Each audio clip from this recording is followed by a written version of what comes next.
Hey guys, good morning. Here we are. We are in the book of Philippians. Absolutely a blessing as we're seeing what it is to have joy in the midst of trial, in the midst of difficulty, in the midst of suffering. All those things, we can have great hope. So here we are. We're in Philippians chapter 1, finishing up the first chapter. It says this, verse 29, "For to you it has been granted on behalf of Christ not only to believe in him, but also to suffer for his sake, having the same conflict which you saw in me, now here is in me." What an incredible thought. The fact that he actually would say something with such audacity of the fact our belief is going to be on behalf of Christ as well as our suffering, right? He says, granted, it's given to us. What does that mean? Could you imagine the concept of that? The fact that God would not only grant to us belief, which we want to hold on to, but then also suffering, that he would give that to us as something which sounds like we should rejoice in, sounds like something that we should be excited about. That's a struggle, especially in today's world and in today's gospel, which is incredibly weak. It's incredibly light. It doesn't have nearly the understanding of the depth and the fact that this world is not where we live. And so, as we look at this, I want to understand why. Why would he say it's been granted on behalf of Christ for belief, that we believe in him and we suffer for his sake, right? And this may be a reason why you face hardships or difficulties. Now, I want to make sure, for one thing, that this is not the situations which we cause and we bring on our own self because of sin.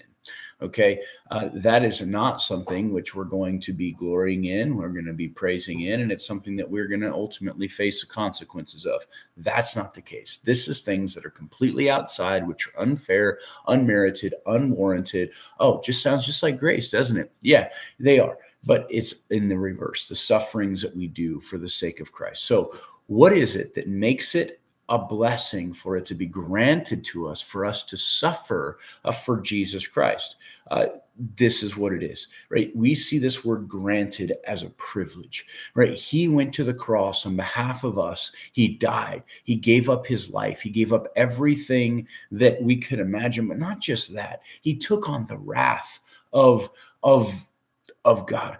Every ounce of it was poured out upon him so that all of that could be relented from me because of my sin had separated me from him. That's the blessing, right? That he went through and he suffered on my sake, for my sake. So therefore, it would simply be a privilege to barely even touch nor grasp even an ounce of that difficulty and suffering, which he went to the cross for me, right? That I would be able to partake in that. Right. And that in so doing, that partaking, right, would be done for his sake so that God might get the glory in every single thing we do. So as I look at that, as you guys consider that, this is huge because now we can look at our life through a completely different lens. It's not a question of why, God, do you have all these things happening to me? But for what reason, God, are these things happening to me? For whom might this be happening to me, that their lives might be changed? It really gets at the heart of who we are as a church, being focused on just one more. I will be willing to go through anything if it is for just one person to be transformed by Jesus, just as he was willing to go to the cross for just me there on the cross. What an awesome, powerful thought and an awesome, powerful thing. So therefore, what should we do? As Paul would say, we should then rejoice in our sufferings, rejoice in our difficulties, because it's there for other people. And it's also there to refine and change our lives so that we might be able to better represent who Jesus Christ is. So be encouraged, be strengthened by the word of the Lord this morning, that your sufferings are a privilege. We must make sure that Jesus Christ gets all the glory, gets all the attention. And instead of us asking the question, why, God, let's ask the question of what and who and all those things, which are actually going to be questions where we can get answers for, and that the Lord might use us in mighty ways.